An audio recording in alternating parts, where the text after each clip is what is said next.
Merci cher internaute, c'est encore moi. Voilà, il y a un sujet qui est beaucoup d'actualité dans notre nation. L'évangélisation, les chrétiens. Aujourd'hui, c'est la discrimination un peu partout. Qui est-ce qui doit prêcher, qui ne doit pas prêcher? Qu'est-ce que le voile de la femme? Il y a beaucoup de choses qui se racontent. Voici telle église qui sauve, voici telle église qui ne sauve pas. Je voudrais un peu donner mon point de vue là-dessus. Vous savez, Christ est venu, il a payé le prix à la croix de Golgotha pour sauver l'humanité. Que toute personne qui croit en lui ait la vie éternelle. Aujourd'hui, il y a beaucoup d'amalgames. L'église ne sauve pas. La religion ne sauve pas. La religion ne sauve pas.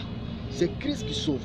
Que tu sois catholique, que tu sois évangéliste, que tu sois protestant, que tu sois musulman, moi j'ai pas de problème. Que tu sois une femme qui évangélise ou pas, que tu aies un maudibon sur la tête ou un voile, c'est pas ça qui est important. Arrêtons d'être divisés.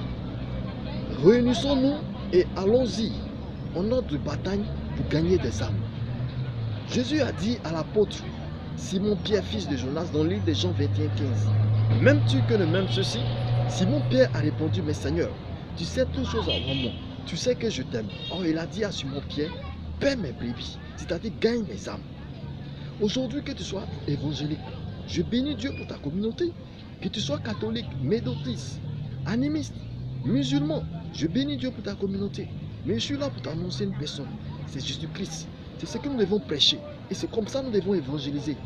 Apporter la solution au monde en les présentant Christ. La Bible nous dit dans le livre des Actes 4:12 qu'il n'y a aucun nom dans les cieux et sur la terre parmi lesquels nous devons être sauvés. C'est seulement dans le nom de Jésus-Christ que nous avons la vie éternelle. Je n'ai pas entendu ton amen. Dis amen plus fort. Nous devons aller ensemble. Il n'y a pas de catholicisme. Il n'y a pas de protestantisme. C'est important d'appartenir à une bonne relation, à une bonne religion. Mais c'est Christ qui sauve. C'est Jésus-Christ qui sauve et non la religion. Le voile de la femme que nous dit le livre de 1 Corinthiens 11. Lui, ce sont quelque chose qu'elle dépend déjà en elle-même. Est-ce le mot du beau? Est-ce un voile ou un tissu quelconque? Aujourd'hui, nous voyons des communautés qui se voilent la tête. Moi, je ne les condamne pas. Est-ce la compréhension de la Bible? À cause des anges, elle doit avoir une marque sur la tête. Et la Bible même nous dit que ses cheveux lui ont été servis de voile. Elle a une marque dont elle dépend déjà. Donc ça, c'est pas un amalgame. Que tu aies un voile sur la tête ou pas, c'est pas l'objectif. Que tu sois chrétien, catholique ou évangélique, c'est pas ça l'objectif. L'objectif, c'est de gagner des âmes, annoncer l'évangile. Nous voyons l'homosexualité un peu partout. Le monde se meurt. L'alcoolisme, les agressions, la politique qui divise les hommes. Et nous, au lieu d'annoncer l'évangile et gagner des âmes, nous nous renfermons sur nous-mêmes et nous nous divisons. Ce à quoi Christ nous a appelés, c'est de gagner des âmes, c'est d'annoncer l'évangile. C'est la prédication, la folie de la prédication. La Bible nous dit dans le livre de 1 Corinthiens 9,16 que si j'annonce l'évangile, il n'y a aucun sujet de fierté pour moi. Mais c'est une nécessité pour moi et malheur à moi si je ne gagne pas les gens à Christ. Nous sommes appelés à le faire. Annonce l'évangile et gagne des âmes. Ce à quoi Christ nous a appelés véritablement.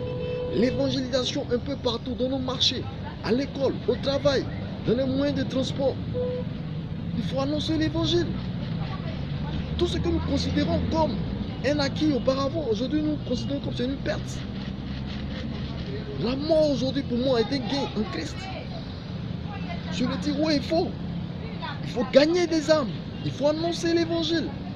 Partir en rang dispersé n'arrangera pas les choses.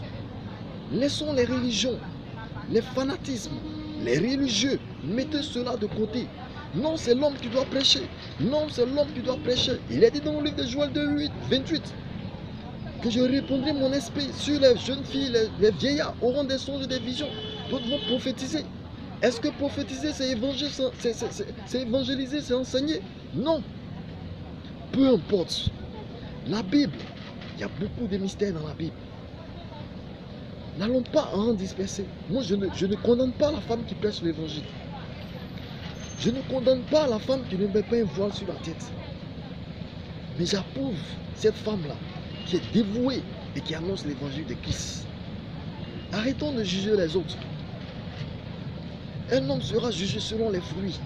Matthieu 7,1, vous les reconnaîtrez à partir de leurs fruits. Ce à quoi Dieu nous a appelés, c'est gagner des âmes. C'est bien de s'habiller décemment. C'est bien de donner l'exemple. Par notre conduite, par notre manière de nous vêtir, gagner des âmes. C'est déjà important. Le voile de la femme, c'est sujet à discussion. L'habillement de la femme. D'abord, il faut s'habiller décemment et gagner des âmes. Il faut prêcher l'évangile de Christ. Et ne pas aller en rang dispersé. Annoncer réellement l'évangile de Christ. Et arrêtons la division et de blâmer les autres communautés. Ce n'est pas ce à quoi Christ nous a appelés. Il nous a appelés à son évangile.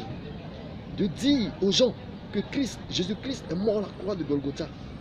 Et qu'en l'acceptant, en marchant réellement selon ses principes, en ayant une vie de sanctification, une vie d'amour pour les autres, pour le païen, pour le musulman, pour toutes ces communautés, c'est possible. Voilà comment nous devons évangéliser. Merci encore une fois pour votre écoute. Que Dieu vous bénisse. Et à la prochaine si Dieu le veut. Comme le dit le livre de Jacques chapitre 4 verset 14 à 15. Quoi que nous fassions, nous devons dire au contraire, si Dieu le veut, nous ferons ceci, nous ferons cela. Merci et à la prochaine. Que Dieu vous bénisse. Shalom.